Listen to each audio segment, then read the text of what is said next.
Hello mister, welcome to back my channel. MSc third semester की अगर हम बात करें, एमएससी थर्ड सेमेस्टर में हम माइक्रो एलिमेंट्स की स्टडी कर रहे थे कि माइक्रो एलिमेंट्स क्या होते हैं, उनका बायोलॉजिकल सिग्निफिकेंस, बायोलॉजिकल सिस्टम में क्या होता है, उसके रूल्स क्या होते हैं और उनकी डेफिशिएंसी से डिजीज होती है और डेफिशिएंसी से क्या इफेक्ट होते हैं। डेफिशिएंसी ऑफ मेटल्स की स्टडी हम कर रहे थे। तो क्रोमियम का और क्लोरीन का मैं लास्ट वीडियो में बता चुका था। रूल ऑफ मोलिब्डेनम को भी मैं लास्ट वीडियो में बता चुका था।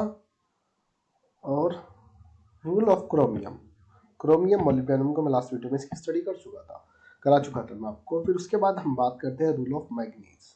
अगर रूल ऑफ मैग्नीज की बात करें, manganese are essential for trace elements and manganese are essential elements या ट्रेस एलिमेंट्स इन ह्यूमन या एनिमल्स बॉडी। मैग्नीज एसेंशियल होती है, एसेंशियल एलिमेंट होते हैं, ट्रेस एलिमेंट होते हैं और it is necessary for in human. Manganese are essential या trace element. Manganese is necessary for life process. For life process, manganese are present in human body and animals body. Manganese are present in small quantity in liver and kidney and blood. जो manganese होता है वो small quantity में present होता है liver और kidney और blood में।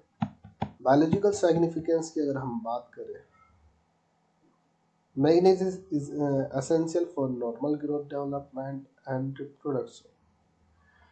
Manganese is necessary for normal growth, development and reproduction. Biological significance की अगर हम बात करें, बायोलॉजिकल महत्व होता है, जो मैग्नीज होता है, मैग्नीज एसेंशियल होता है नॉर्मल फॉर नॉर्मल ग्रोथ, जो नॉर्मल ग्रोथ डेवलपमेंट होती है, जो हाइट वगैरह के लिए भी मैग्नीज रेस्पॉन्सिबल होता है और रिप्रोडक्शन के लिए भी नेसेसरी होता है। Essential for formation of bones, essential for manganese is essential for formation of bones. Bones को स्ट्रॉन्ग करता है, फॉर्मेशन करता है। एसेंशियल फॉर नर्वस सिस्टम, जो नर्वस सिस्टम होता है, नर्वस सिस्टम के लिए भी मैग्नीज एसेंशियल एसेंशियल मतलब जरूरी है। Necessary is necessary, manganese is necessary for nervous system, nervous system के लिए नेसेसरी होता है। बायोलॉजिकल सिग्निफिकेंस की बायोलॉजिकल सिग्निफिकेंस मैग्नीज कहता हुआ कि नॉर्मल ग्रोथ के लिए नेसेसरी होता है, रिप्रोडक्शन के लिए नेसेसरी होता है, बोन्स को स्ट्रॉन्ग के लिए नेसेसरी होता है, नर्वस सिस्टम के लिए भी इंपॉर्टेंट होता है। वहीं डेफिशिएंसी की बात करें, डेफिशिएंसी ऑफ मैग्नीज, मैग्नीज की कमी, deficiency of effect, large amount of manganese is toxic for human body. Manganese की लार्ज अमाउंट या high quantity of manganese is toxic for human body. जो मैग्नीज होता है वो टॉक्सिक इफेक्ट को show करता है ह्यूमन बॉडी और एनिमल बॉडी में। Deficiency of manganese is disturb in Astros cycle. जो डेफिशिएंसी मैग्नीज की जो कमी होती है वो एस्ट्रोस साइकिल को डिस्टर्ब कर देता है, इंसुलिन का प्रोडक्शन को कम कर देता है और इफेक्ट बोन्स पर भी इफेक्ट डालता है। रिसोर्स की बात करें मैग्नीज की, leafy vegetable, fruit, tea, nuts वगैरह होता है। रूल ऑफ मैग्नीज, मैग्नीज के रूल की बात करें, एसेंशियल तथा ट्रेस एलिमेंट होते हैं। रूल मैग्नीज आर एसेंशियल या trace element for life process. Manganese are present human तथा एनिमल बॉडी। ये वो रूल।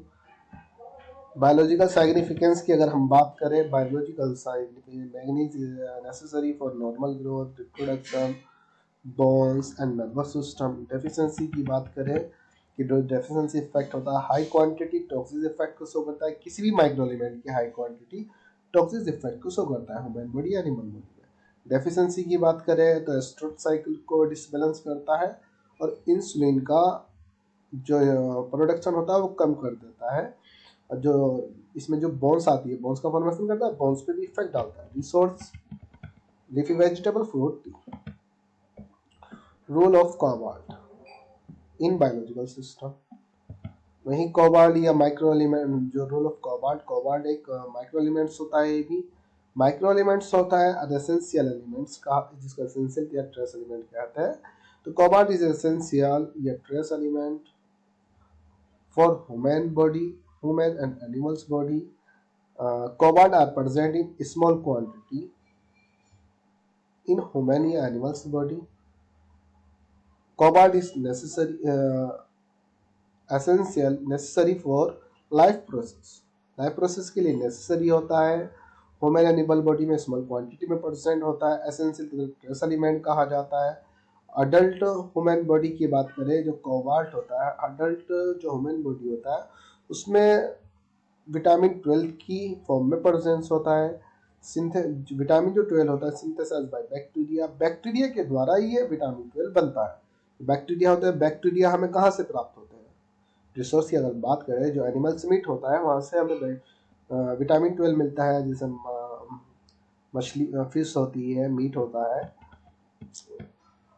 बायोलॉजिकल सिग्निफिकेंस की अगर बात करें, फंक्शन ऑफ कोबाल्ट का फंक्शन क्या होता है? Cobalt maintain the bone marrow, bone marrow को मेंटेन करता है। Cobalt ion exchange bye iron. अब देखिए, जो कोबाल्ट आयन होता है ना, कोबाल्ट जो कॉम्प्लेक्स बनाता है तो Fe आयरन के द्वारा एक्सचेंज कर दिया जाता है। जो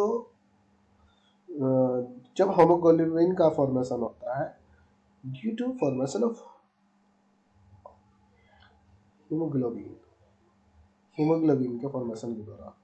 वहीं डेफिशिएंसी ऑफ कोबाल्ट की बात करें, जो कोबाल्ट की जो डेफिशिएंसी होती है, तो ये लार्ज अमाउंट ऑफ कोबाल्ट, देखिए जो हाई क्वांटिटी होती है, हाई क्वांटिटी या large quantity of cobalt is toxic effect for health या humans body and animal body पे टॉक्सिक इफेक्ट डालता है। वहीं डेफिशिएंसी की बात करें, increase number of RBC in blood, blood में रेड ब्लड सेल के नंबर को इंक्रीज कर देता है, जिसकी वजह से स्किन रफ होने लगती है और मैग्नेटिक एक एनीमिया डिजीज प्रोड्यूस हो जाती है, माइक्रोसाइटिक डिजीज प्रोड्यूस हो जाती है।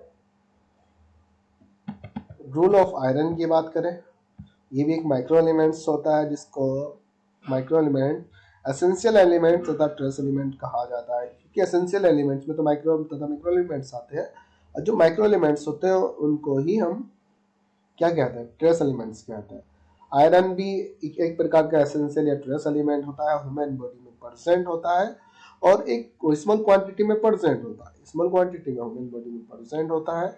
जो आयरन होता है आरबीसी में प्रेजेंट होता है, ब्लड के आरबीसी, रेड ब्लड सेल्स में प्रेजेंट होता है। 5% iron are present in myoglobin, जो आयरन होता है मायोग्लोबिन में प्रेजेंट होता है। वहीं बायोलॉजिकल सिग्निफिकेंस की अगर हम बात करें, जो बायोलॉजिकल सिग्निफिकेंस ऑफ आयरन होता है, iron is essential component of haemoglobin and myoglobin. Iron essential होता है होमोग्लोबिन एंड मायोग्लोबिन के लिए। Iron is associated with immune system, iron is part of cytochrome. Iron is associated with immune system, जो iron होता है, Fe iron जो होता है इम्यून सिस्टम के द्वारा इम्यून सिस्टम से एसोसिएटेड होता है और साइटोक्रोम का पार्ट होता है। डेफिशिएंसी ऑफ आयरन की अगर हम बात करें, जो डेफिशिएंसी होती है आयरन की, डेफिशिएंसी से डिजीज प्रोड्यूस होती है और उसके बाद उसमें वह हमारी बॉडी में बहुत ज़्यादा इफेक्ट दिखाना शुरू करती है, बैड इफेक्ट, हार्मफुल इफेक्ट को दिखाना शुरू कर देती है डेफिशिएंसी ऑफ आयरन। या हाई क्वांटिटी के द्वारा भी, लार्ज क्वांटिटी की बात करें टॉक्सिसिटी को शो करता है, और वहीं डेफिशिएंसी की बात करें वो भी टॉक्सिसिटी या हार्मफुल इफेक्ट को शो करता है। एनीमिया डिजीज प्रोड्यूस हो जाती है डेफिशिएंसी ऑफ आयरन से, यह हार्मफुल इफेक्ट को शो करता है। चिल्ड्रन ग्रोथ को रोक देता है, शॉर्टनेस होती है, ब्रीथिंग प्रॉब्लम होती है। वहीं रिसोर्स की बात करें, मिल्क होता है, फिश होते हैं, meat, egg, rice, ETC iron के रिसोर्स होते हैं, जिससे आयरन मिलता है। रूल ऑफ निकिल, अब निकिल के रूल की अगर हम बात करें, रूल ऑफ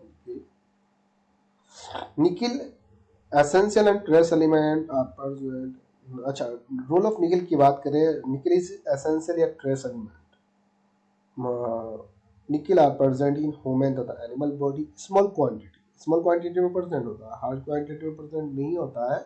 निकल are present in enzymes, protein, enzyme तथा प्रोटीन प्रेजेंट होता है। वहीं बायोलॉजिकल सिग्निफिकेंस की बात करें, बायोलॉजिकल सिग्निफिकेंस में निकल very important for oil life, is necessary and essential होता है, मतलब जरूरी होता है, नेसेसरी होता है।